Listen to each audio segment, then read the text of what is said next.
Amém. Vamos à palavra do nosso Deus nessa noite. Temos a ceia para ministrar ainda, numa noite abençoada pelo nosso Deus. Filipenses capítulo 2. Filipenses capítulo de número 2. O tema da mensagem de hoje é a graça e responsabilidade.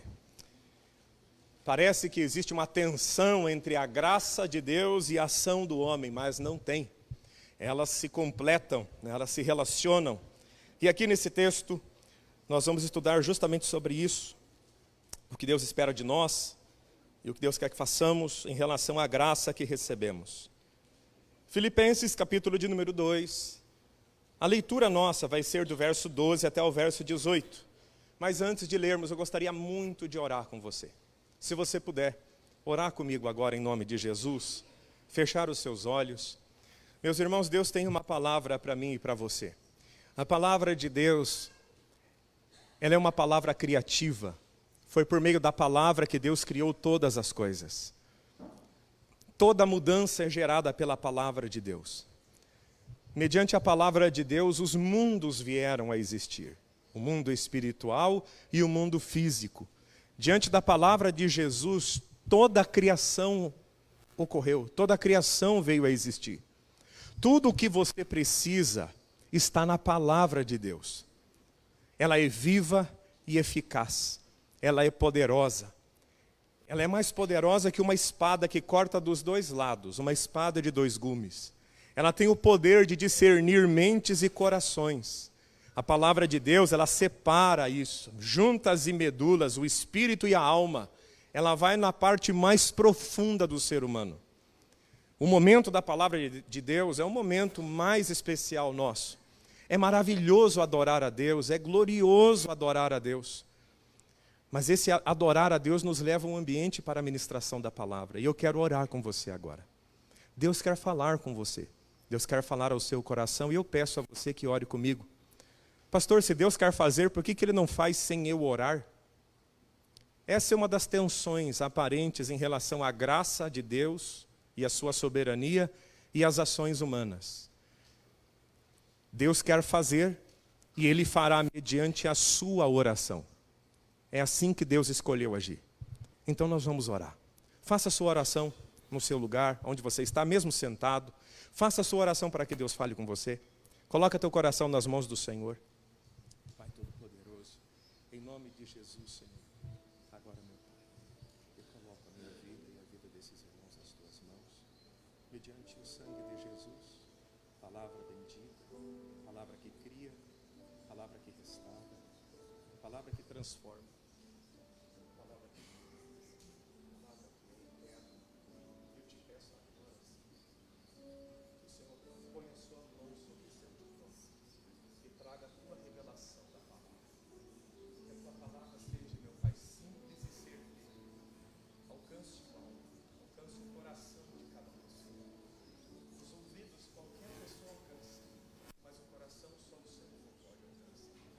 Pai, em nome de Jesus, nós rendemos o nosso coração nas Tuas mãos.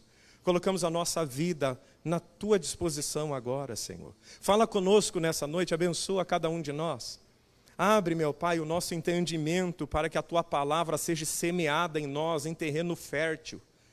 Pelo poder do nome de Jesus, meu Pai, não permita que a palavra seja roubada de ninguém nessa noite. Pelo contrário, que a palavra seja poderosamente colocada onde o Senhor quiser colocá-la.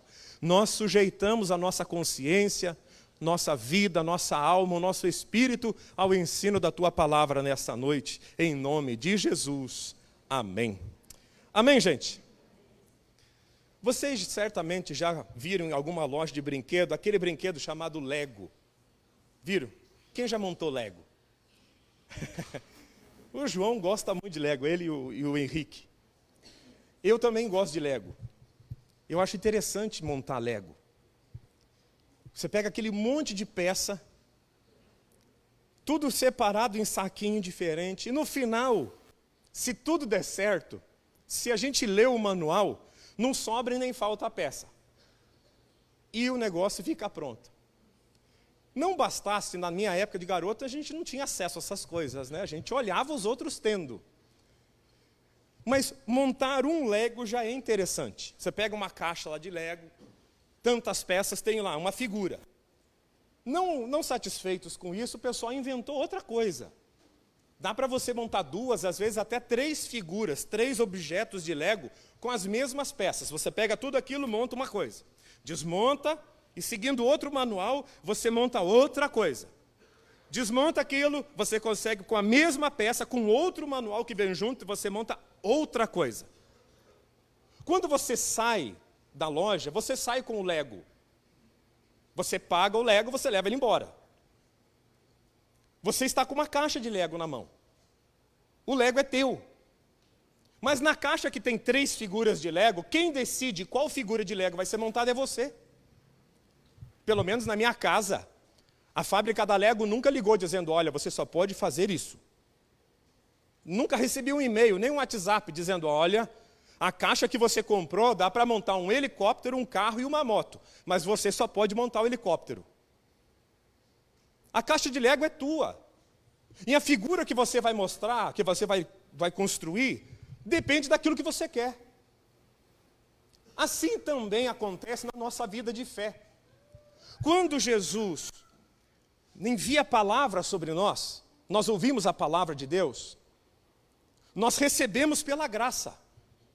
Recebemos a salvação quando cremos, amém? Cremos e fomos salvos.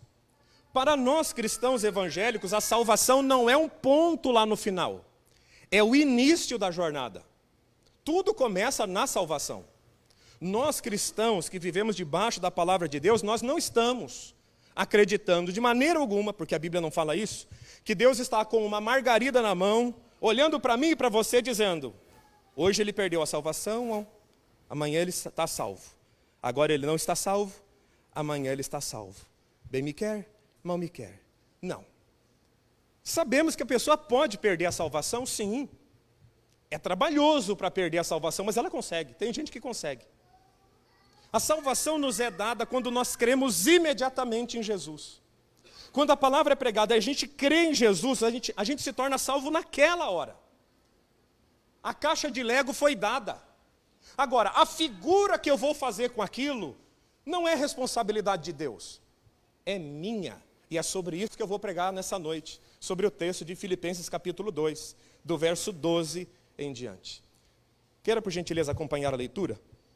Assim, meus amados, como sempre vocês obedeceram, não apenas na minha presença, porém muito mais agora na minha ausência, ponham em ação a salvação de vocês com temor e tremor. Pois é Deus quem efetua em vocês tanto o querer quanto o realizar, de acordo com a boa vontade dele. Façam tudo sem queixas nem discussões, para que venham a tornar-se puros e irrepreensíveis, filhos de Deus inculpáveis no meio de uma geração corrompida e depravada, na qual vocês brilham como estrelas no universo, retendo firmemente a palavra da vida. Assim, no dia de Cristo, eu me orgulharei de não ter corrido, nem me esforçado inutilmente. Contudo, mesmo que eu esteja sendo derramado como uma oferta de bebida sobre o serviço que provém da fé que vocês têm, o sacrifício que oferecem a Deus, estou alegre e me regozijo com todos vocês. Estejam vocês também alegres e regozijem-se comigo. Amém? Até aqui. O apóstolo Paulo começa falando algo muito interessante no verso 12. A palavra ali usada, eu vou ler o versículo 12. Assim, meus amados, como sempre vocês obedeceram, não apenas na minha presença, porém muito mais agora na minha ausência. E a questão começa aqui. Ponham em ação a salvação de vocês com temor e tremor. Você sabe que a Bíblia foi escrita em grego. Esse foi o idioma original que foi escrito no Novo Testamento. E a palavra colocar, a expressão coloquem em ação é trabalhem a salvação de vocês, desenvolvam a salvação de vocês. Parece algo que é totalmente antagônico. Ou Deus dá pela graça, ou é eu que tenho que desenvolver. As duas coisas. Quando você pega uma moeda na mão, toda moeda válida, ela vai ter duas faces, certo? Uma moeda de metal, ela vai ter aquilo que nós chamávamos de cara, e a outra parte que é a coroa. Uma delas, na vida de fé, chama-se graça, e a outra, correspondência à graça, que é o trabalho do homem. Nós não podemos anular uma coisa em detrimento da outra, não existe isso. Assim como nós não podemos pegar uma moeda e cortá-la no meio, para pegar uma moeda de R$1 e fazer de uma moeda de R$2, não. Assim a salvação nos é dada como uma caixa de Lego, onde há muitas possibilidades. E essas possibilidades que a graça me dá, é uma possibilidade de eu pegar a salvação, trabalhar e desenvolver essa salvação ou não. De eu pegar o que Jesus fez por mim na cruz, e através dos meios da graça, desenvolver isso. E o que a Bíblia fala sobre desenvolver a salvação? A salvação veio de graça, é graça. Agora eu tenho algo nas minhas mãos e precisa ser trabalhado. Significa crescer espiritualmente, amadurecer na fé, viver de acordo com a nova vida que recebemos em Jesus. Envolve cultivar uma vida de santificação, de resistir ao pecado e refletir o caráter de Cristo. Muitas coisas no Novo Testamento não dependem de Deus, mas dependem de nós. E ao longo dos anos foi se criando uma cultura bem sem vergonha, de que tudo é responsabilidade de Deus e eu, como ser humano, sou apenas um agente passivo em tudo isso. Isso está gerando uma geração que acredita que não importa como ela viva, ela vai morar com Deus na eternidade. A Bíblia diz que não é nem mesmo escrutínio de Deus encher você do Espírito Santo. Deus salva você e você se enche do Espírito Santo. Pelo menos é assim que está na Bíblia. Enchei-vos do Espírito. É você que se enche. No livro de Colossenses e de Gálatas diz que é você que tem que fazer morrer a natureza carnal de você. Os hábitos da carnalidade, os hábitos inclinados para a carne. Quem crucifica isso todo dia não é Jesus, é você. A Bíblia também diz que Deus deseja salvar todos os homens, mas Ele depende, ou Ele espera que os homens evangelizem os homens. Pois como crerão se não há quem pregue? Muitas coisas no Novo Testamento não são algo que depende de Deus, mas da resposta do homem diante da graça que foi ofertada a ele. E esse texto fala muito sobre isso. 1 Coríntios capítulo 3, versículo 10 a 15, fala sobre essa realidade de uma maneira muito clara. Conforme a graça de Deus que me foi concedida, eu, como sábio construtor, lancei o alicerce, e outro está construindo sobre ele. Contudo, veja cada um como constrói, porque ninguém pode colocar outro alicerce além do que já está posto, que é Jesus Cristo. Se alguém constrói sobre esse alicerce, usando ouro, prata e pedras preciosas, madeira, feno ou palha, a sua obra será mostrada, porque o dia de Cristo a trará até a luz, ou trará luz, pois será revelada pelo fogo, que provará a qualidade da obra de cada um. Se o que alguém construiu permanecer, este receberá recompensa. Se o que alguém construiu se queimar, este sofrerá prejuízo. Contudo, será salvo, como alguém que escapa através do fogo. 1 Coríntios, capítulo 3, do verso 10 ao 15. Ele está dizendo, olha, o alicerce é Jesus. E sobre a fé em Jesus, que o apóstolo Pedro chama de santíssima fé, você tem liberdade para construir o que você quiser. Você pode construir uma casa, uma família, uma carreira profissional, uma fé, tipo ouro, prata e pedras preciosas, ou seja, que tem valor. Ou você e eu podemos construir assim, com madeira, feno e palha. Deus não vai intervir nisso. Deus não vai intervir na sua escolha, porque você é livre para tomar decisões. O que Deus faz? Ele te dá pela graça. Isso é gratuito. A possibilidade de construir a vida que você quiser. Isso não está havendo com salvação. Isso não tem nada a ver com salvação. Você pode ser um cristão que não economiza dinheiro, que não investe dinheiro, que no final do mês passa raspando o cofrinho, você vai ser salvo do mesmo jeito. A salvação não é isso aqui. Esse texto não está falando de salvação, ele está falando como você vive a tua vida depois de salvo. E você pode economizar, você pode estudar, você pode se capacitar, você pode ganhar mais, você pode investir e ter uma vida financeira próspera. Isso não depende da sua salvação, depende da sua escolha. Você pode ter um casamento lindo diante de Deus ou ter um casamento horroroso. Isso não é impacto da salvação. Você pode olhar o coração da sua esposa, pode sondar o coração dela, pode plantar no coração dela, pode trabalhar o coração dela como um terreno fértil, e você vai ter um casamento feliz, abençoado, próspero. Ou você pode decidir não prestar atenção nisso e ter um casamento assim, meio com água com açúcar, meio que mais ou menos. Você pode ter uma vida fervorosa com Deus, um homem de fervor, um homem alegre, um homem cheio de fé, ou ser aquele crente meio desanimado, meio que assim, meio copo vazio, sabe? Não é Deus que escolhe.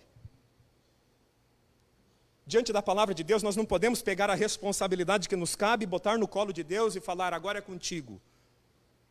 Não. Deus fez o que você não podia ter feito e nem eu. Ele nos salvou em Cristo Jesus. A partir do momento que eu recebi Jesus e me tornei salvo, o primeiro passo da salvação. Daqui para frente é uma correspondência. Eu correspondo à graça divina com ações que fazem a minha vida ter uma ascensão ou ficar estagnada. Ouro, prata, pedra preciosa, em contraste com madeira, feno e palha, mostram que nós podemos ter uma vida de muito valor e uma vida sem valor, mesmo sendo salvos. Mesmo estando na igreja. Porque há crentes que são salvos, mas eles assim, sempre desanimados. Que não seja você em nome de Jesus. Que não seja eu. Porque se Deus é tão maravilhoso, as portas da graça estão abertas, nós temos que fazer as coisas acontecer debaixo da presença de Deus. 2 Pedro fala sobre isso também. 2 Pedro capítulo 1. Por isso mesmo, empenhem-se, olha a palavra que ele usa, empenhem-se, se esforcem para acrescentar à fé a virtude. A virtude, acrescentem conhecimento. Ao conhecimento, acrescentem domínio próprio. Ao domínio próprio, a perseverança. Não é Deus que persevera por você. Ele está falando no texto. Empenhem-se. A perseverança, acrescentem a piedade. Sobre a piedade, coloquem lá a fraternidade. E sobre tudo isso, coloque o amor. Porque se essas qualidades existirem e estiverem crescendo em sua vida, elas impedirão que você, no pleno conhecimento de Jesus Cristo, seja inoperante e improdutivo. Olha o que ele está falando. A fé já foi dada. A fé para a salvação é Deus que te dá. Você não gera ela. Mas em cima disso, empenhem-se. Ah, meu irmão, se nós nos empenharmos, a nossa vida pode melhorar muito em todas as áreas. Mas se nós ficarmos naquele jogo de empurra, empurra, sabe aquela batata quente? Joga na mão do outro. Aí a gente chama o outro de Deus e inventa que Deus vai tomar conta daquilo que a gente deveria tomar. E nessa brincadeira ilusória a vida passa. Passa um ano, passa 2, passam 3, passam 10, passam 20, passa uma vida. Deus nos deu toda a possibilidade da graça para que nós cresçamos nele. Peguemos aquilo que Deus colocou em nossa vida com empenho, façamos crescer. Como um agricultor que trabalha o solo. Ele ganha o solo e ele trabalha o solo. Ele planta no solo, ele planta na hora certa, a semente certa, e ele espera crescer e dar fruto. É isso que Deus quer de mim e de você. E o texto de Filipenses, que nós estamos tratando, versículo 12, no verso 13, parece que ele contradiz tudo o que ele falou. Pois é Deus quem efetua em vocês tanto o querer quanto o realizar, de acordo com a boa vontade dele. Ué, agora depende tudo de Deus? Não. Eu gosto muito de uma versão ampliada, pena que ela não tem em português, mas ela diz assim: pois não é a sua força, mas é Deus quem está efetivamente trabalhando em você. Tanto o querer para trabalhar, isto é, fortalecendo, dando energia, criando em você o anseio e a capacidade de cumprir o seu propósito, para o seu bel ou para o seu grande prazer. Deus está gerando em nós algo que nós não tínhamos antes de sermos salvos. Nós estávamos mortos em nossos delitos e pecados. Agora Deus nos ressuscitou em Cristo Jesus. E Ele colocou o seu Espírito dentro de nós. E com o Espírito Santo dentro de nós, Ele nos colocou uma disposição para desejar coisas que Ele deseja e para fazer as obras que Ele quer que façamos. Em outras palavras, não é Deus que te obriga a fazer as coisas. Não é o que o texto está dizendo.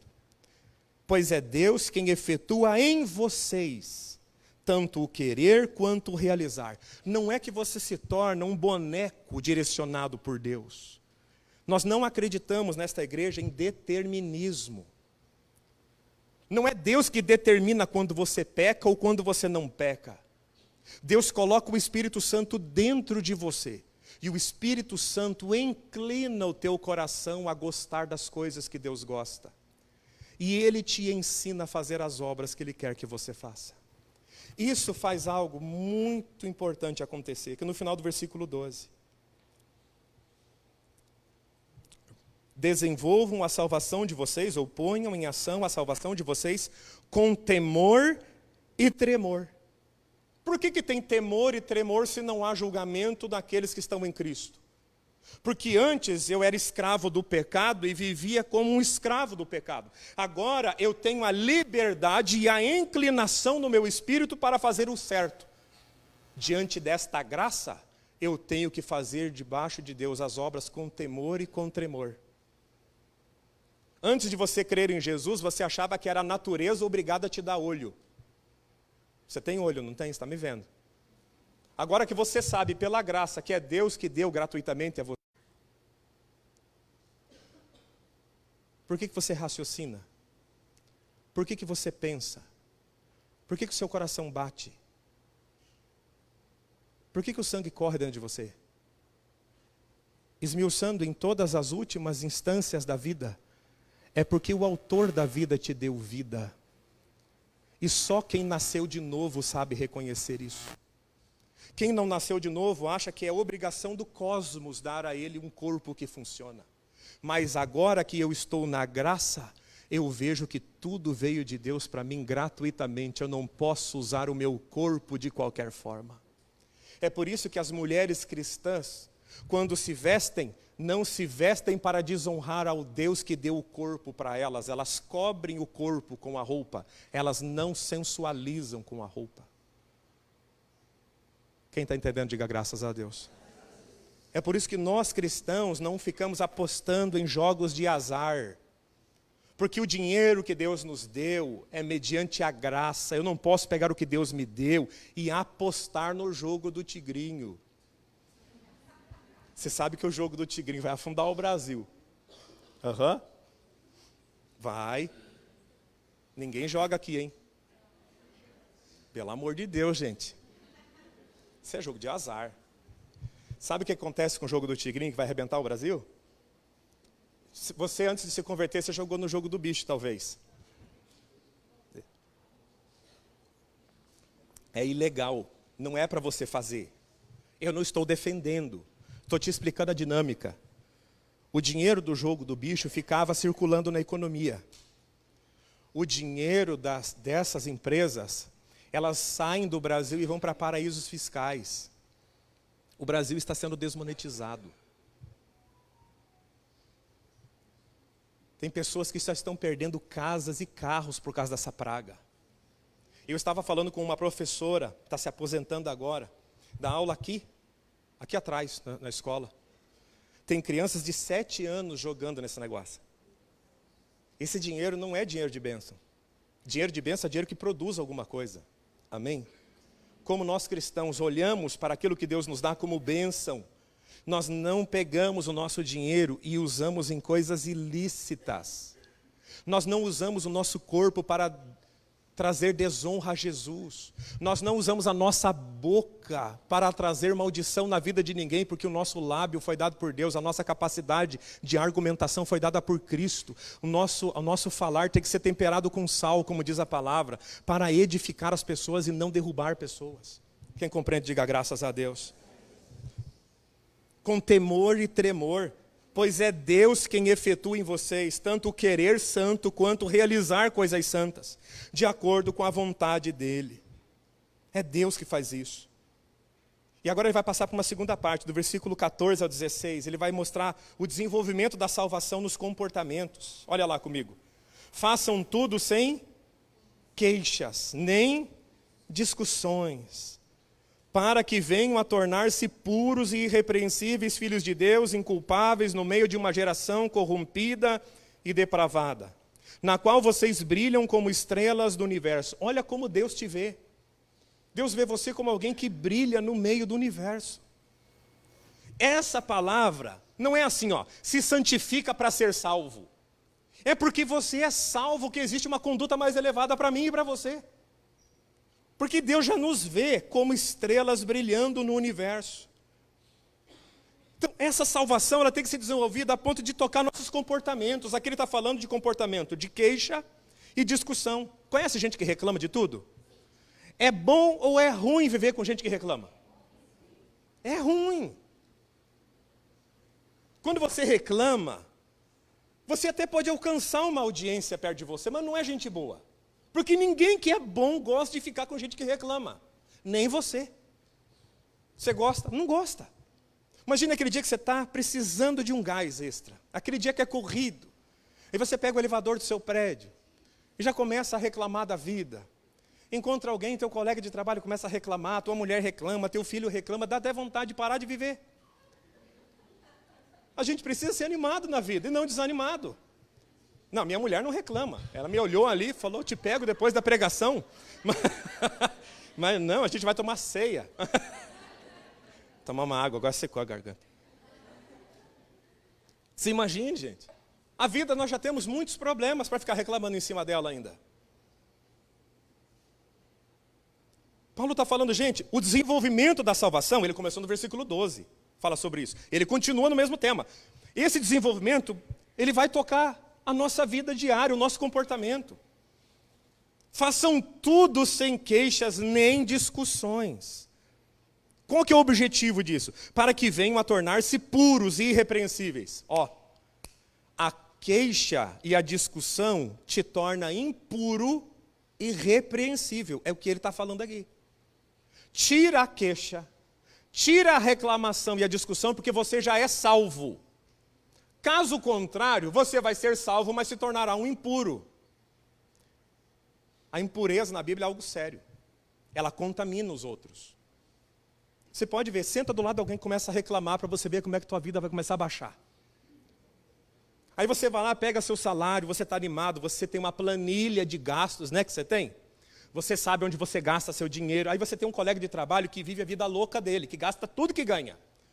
O mesmo salário. Na tua mão rende, porque Deus te abençoa. Na mão dele não rende. Ele começa a reclamar, você começa a pensar, meu Deus, é verdade, meu salário é pequeno demais. Era um problema que você não tinha, porque você estava vivendo a bênção de Deus. Agora aquela pessoa te botou um problema no seu colo. A Bíblia diz que a coisa da reclamação é tão séria que é melhor você morar do lado de fora da casa do que morar numa casa onde a mulher reclama todo o tempo. É igual goteira. Sabe aquela goteira persistente? É terrível. Isso é uma coisa que me tira do sério, são barulhinhos persistentes que eu não consigo identificar, gente. Não é toque, não, eu sou normal, mas é que me irrita. Aquele barulhinho.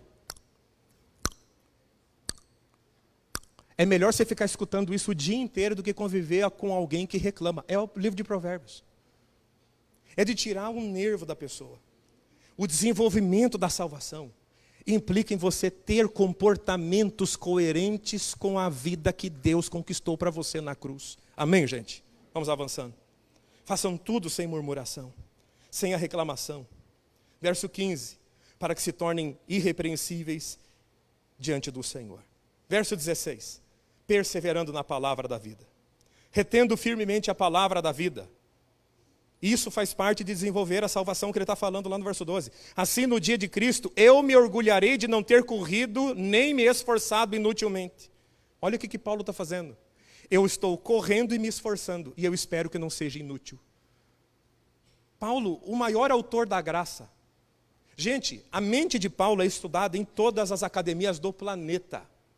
Existem doutorados só sobre a mente de Paulo, de como ele entendeu o Evangelho e sistematizou o Evangelho. Paulo era um cara fora do comum. É ele que trouxe o conceito claro da graça, ele compreendeu isso de Jesus. E olha o que ele está falando. A graça divina na vida dele não impediu ele de se esforçar, e inutilmente, de correr e se esforçar. Mesmo com a graça na vida dele, ele orava. Mesmo com a graça, ele jejuava. Mesmo com a graça, ele lia a palavra, ele estudava, ele se esforçava.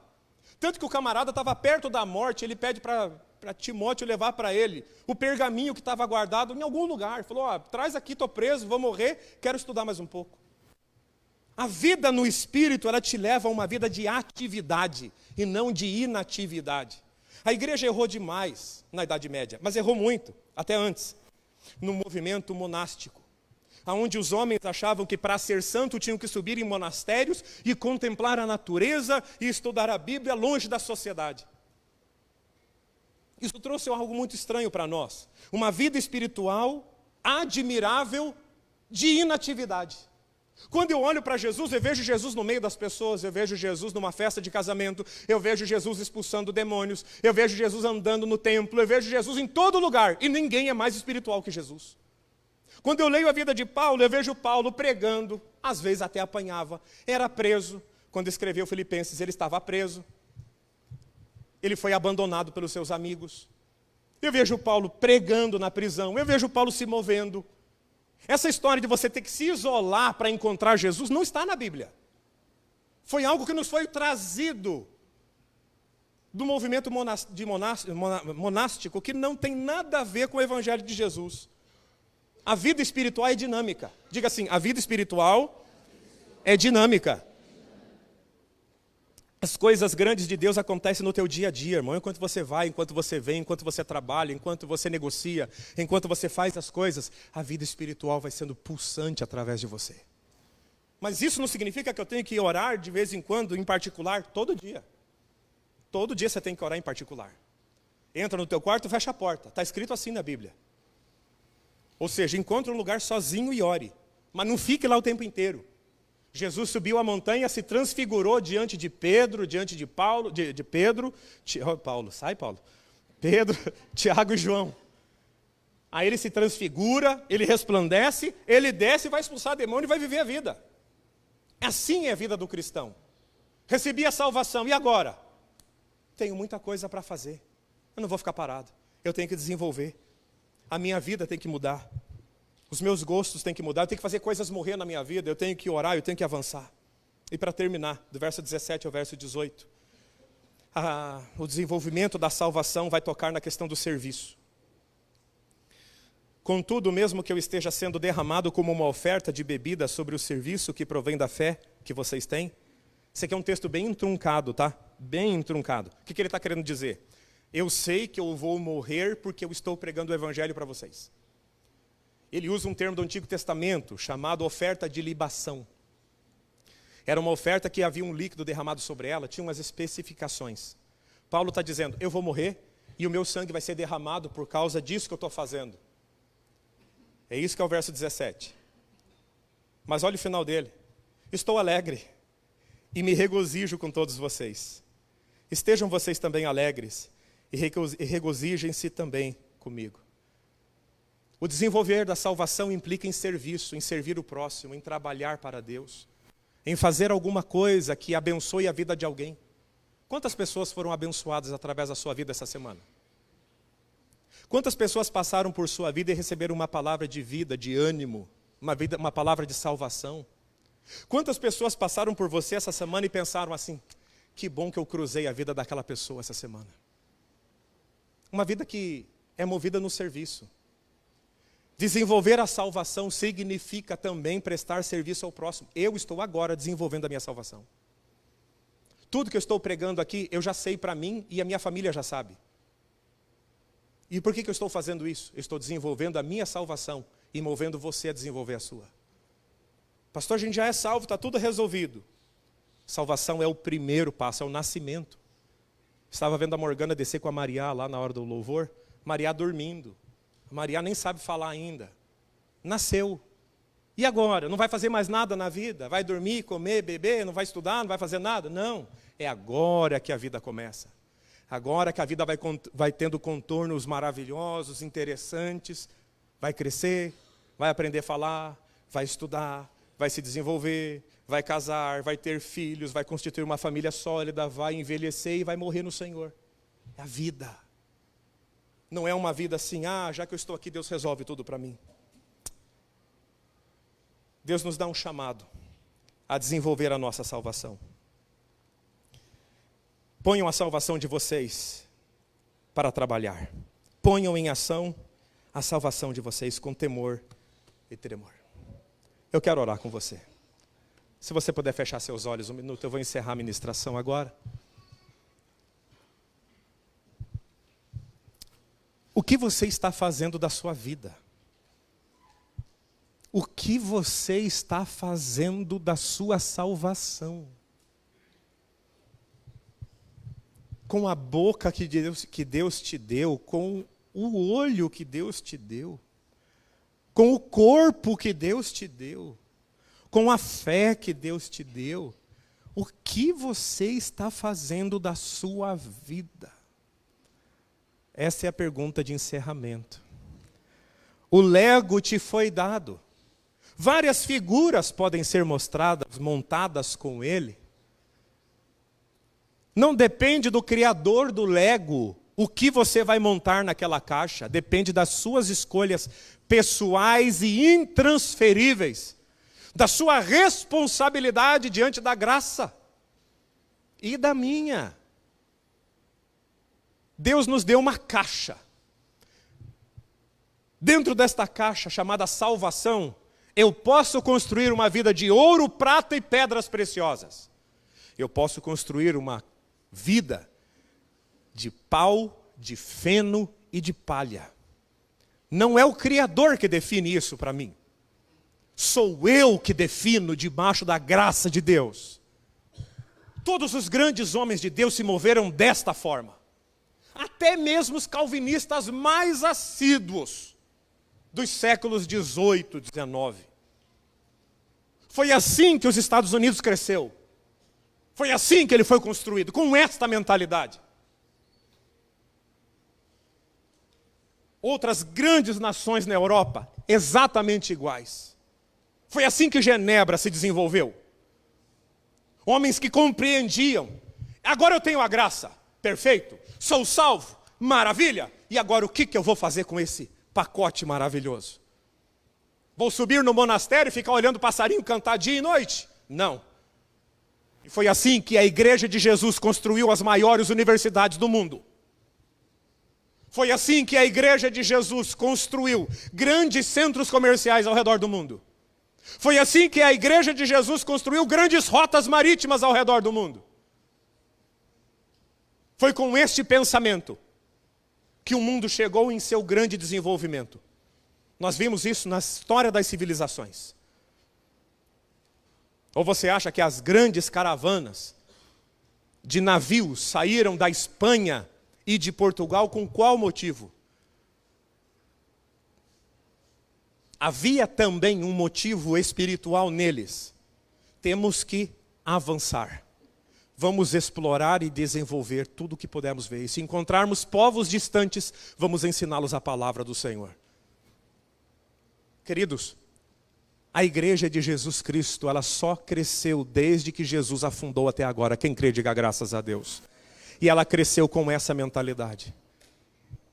Sou salvo, então eu quero ser cheio do Espírito Santo. Agora eu vou orar, eu vou cantar salmos, eu vou me encher de Deus. Eu vou ler a palavra. Eu não serei um cristão que não entende da Bíblia. Eu vou ler a palavra, eu vou conhecer as Escrituras, eu quero mergulhar nela, eu quero vivê-la. Recebi meu salário, não vou desonrar o meu Deus. Agora que eu recebi, graciosamente, pela graça de Deus, tive saúde, tive disposição, tive inteligência, trabalhei minhas potencialidades mediante a graça, recebi o meu ordenado, recebi o meu lucro. Então eu não vou jogá-lo na lata do lixo, eu vou administrá-lo, eu vou investi-lo. Eu não vou colocar em qualquer lugar. Eu vou honrar o meu Deus através da maneira como eu administro o meu dinheiro. Eu vou desenvolver a minha salvação até na maneira como eu lido com o meu dinheiro. Tenho colegas de trabalho, ótimo. Como que eu vou me relacionar com eles a ponto de não trazer desonra ao nome de Jesus? Eu vou trabalhar a minha salvação nos meus relacionamentos.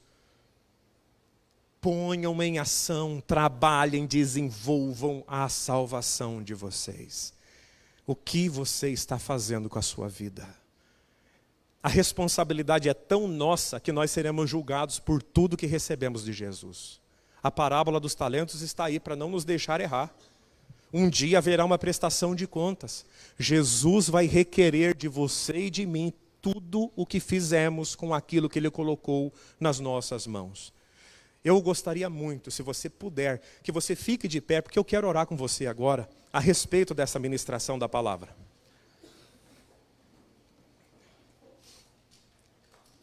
Nós estamos, ao longo de uma série de sermões, evidenciando para a igreja um equilíbrio nas Escrituras. Não é uma tensão entre a graça e as obras dos homens. Não, não. Mas existe uma correspondência. A graça exige uma resposta. Eu amo Deus porque Deus me amou primeiro. Deus sempre te dá gratuitamente algo antes, meu irmão. O que cabe a mim e a você é responder. Deus te deu uma família, você não merece a família que você tem. Você não merece a família que tem. Deus te deu mulher ou marido, te deu filhos.